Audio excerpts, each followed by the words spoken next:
अस्सलाम वालेकुम दोस्तों। एक क्वेश्चन, एक मैसेज मैंने रिसीव किया after giving proper guidance to a client कि भाई ये तो फुली फंडेड स्कॉलरशिप है, आप गाइडेंसिस की कंसल्टेंसी क्यों चार्ज करते हैं और लोगों को बेवकूफ़ क्यों बनाते हैं? लोगों को बेवकूफ़ बनाना छोड़ दीजिए। And that was the question, I felt pity on it.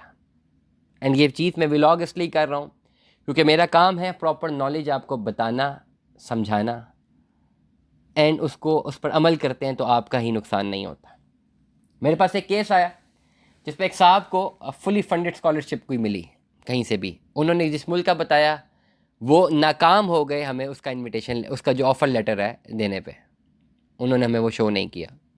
इसलिए जहाँ तक मेरी राय है वो फेक होगा। अगर सही भी है, फुली फंडेड स्कॉलरशिप अगर किसी को मिल भी गई है तो क्या फुली फंडेड स्कॉलरशिप या यूनिवर्सिटी में एडमिशन मिल जाने से आपको वीज़ा 100% मिल जाता है? हरगिज़ नहीं। ये बात बिल्कुल क्लैरिटी के साथ समझिए कि अगर आपने पाकिस्तान में बैठे हुए कहीं पर भी, ब्राज़ील में, यूके में, शेंजन कंट्रीज़ में कहीं पर भी अगर आपने अपना एडमिशन ले लिया है, यूनिवर्सिटी में अप्लाई कर दिया, ऑनलाइन आइल्स क्लियर कर दिया है, यूनिवर्सिटी ने एडमिशन दे दिया और ऑफर लेटर आपको दे दिया, भले फुली फंडेड स्कॉलरशिप भी क्यों ने दे दी है, स्कॉलरशिप दे दी आपको, क्या आपका वीज़ा लग गया? नहीं। नॉर्मली स्टडी वीज़ा के केस में आपको ऑफर लेटर तो मिल जाता है। I am quoting study visa case. 3 तरह की ऑप्शन होती हैं, एक फुली फंडेड होती है, एक पार्शली फंडेड होती है, एक सिर्फ स्कॉलरशिप होती है, एक कोई स्कॉलरशिप के बगैर फीस के ऊपर होती है। प्रिसाइजली इसको बोलेंगे स्टडी वीज़ा।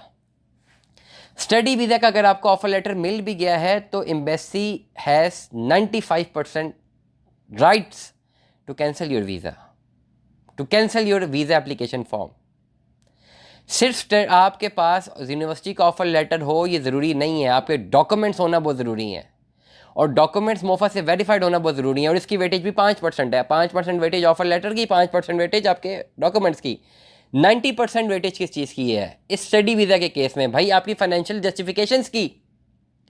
एक ऐसा स्टडी वीज़ा जिसमें आपको वर्क अलाउड ही नहीं है, ऐसे केस के ऊपर आपको अपनी फाइनेंशियल जस्टिफिकेशन सबमिट करना लाजमी है। अगर तो ये हो ना study visa plus work permit, then ज़रूरत नहीं पड़ेगी। लेकिन सिर्फ स्टडी वीज़ा है जिसके ऊपर वर्क अलाउड ही नहीं है आपको, तो फिर आपको अपनी फाइनेंशियल्स को प्रॉपरली जस्टिफाई करना पड़ेगा। आपको अपने 6 महीने की बैंक स्टेटमेंट लगानी पड़ेगी, हर क्रेडिट को डिफाइन करना पड़ेगा, सोर्स ऑफ इनकम डिफाइन करना पड़ेगा, अपने क्लोजिंग बैलेंस को जो है आपको डिफेंड करना पड़ेगा कि कहाँ से आया। And yet you have to attach your financial securities in Pakistan ताकि आप क्लैरिटी के साथ बता सकें, and including the bank statement also.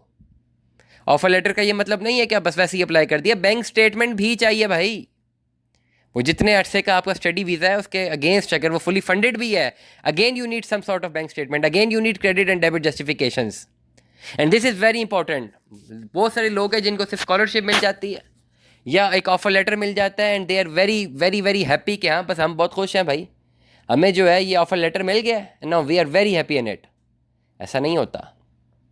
आपको अपनी जस्टिफिकेशंस लगाना बहुत ज़रूरी है, तब जाके अपना केस एम्बेसी में फ़ाइल कर सकते हैं। दुआ में याद रखिएगा, अपना बहुत सारा ख्याल रखिएगा। स्टे ट्यून में। अल्लाह हाफ़िज़।